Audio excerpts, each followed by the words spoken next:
Hi, I'm David Kirkpatrick, the author of The Facebook Effect, the inside story of the company that is connecting the world, published by Simon & Schuster. And I'm here to talk about the 5 things that the new movie, The Social Network, which is about Facebook, got wrong. There's probably more than 5, but I'm going to give you 5. Okay. The number 5 thing is that Erica Albright didn't exist. The character who is in the opening scene dumping Mark was entirely invented. Nobody even really knows there was a relationship. All we know is that Mark Zuckerberg said, "So-and-so is a bitch," in his journals. And Aaron Sorkin, the author, invented the entire relationship to justify him having said that. The number 4 mistake is that the Winklevosses and Divya Narendra did not invent Facebook. Mark did not steal the idea from them.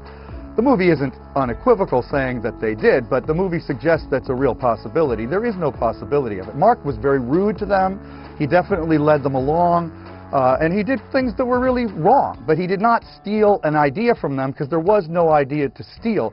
Basically, they were doing a very small-minded Harvard connection business, which was intended to broker discounts to nightclubs. They were going to do things like introduce people using a dating tool, and to the degree they were a predecessor to Facebook, they were just copying Friendster and MySpace, which were out there at the time, just as Mark copied them when he was creating Facebook.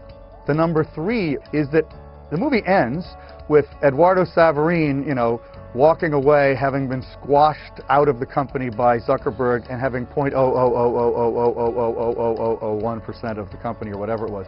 In fact, Eduardo Savarine is the true accidental billionaire. That settlement left him with 7% of the company.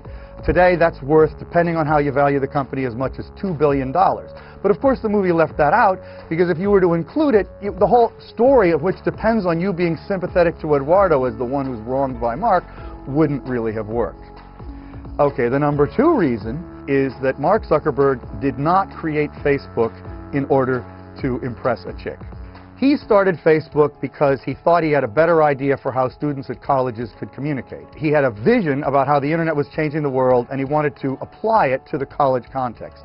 As he went along, he applied it to larger and larger contexts. Today, Facebook has 550 million users.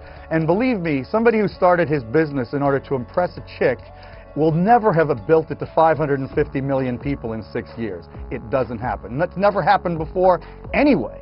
The number 1 reason is that it fundamentally misrepresents the personalities of Mark Zuckerberg and Sean Parker, who are the 2 main Facebook characters. It actually gets Eduardo Savarine relatively right, but Mark Zuckerberg is not an insecure, angry guy. He's a somewhat quiet and somewhat introverted, incredibly focused visionary who works unbelievably hard, which is how he achieved what he has achieved. Sean Parker is somewhat dissipated. He was arrested for cocaine, but he had nothing to do with pushing Savarine out.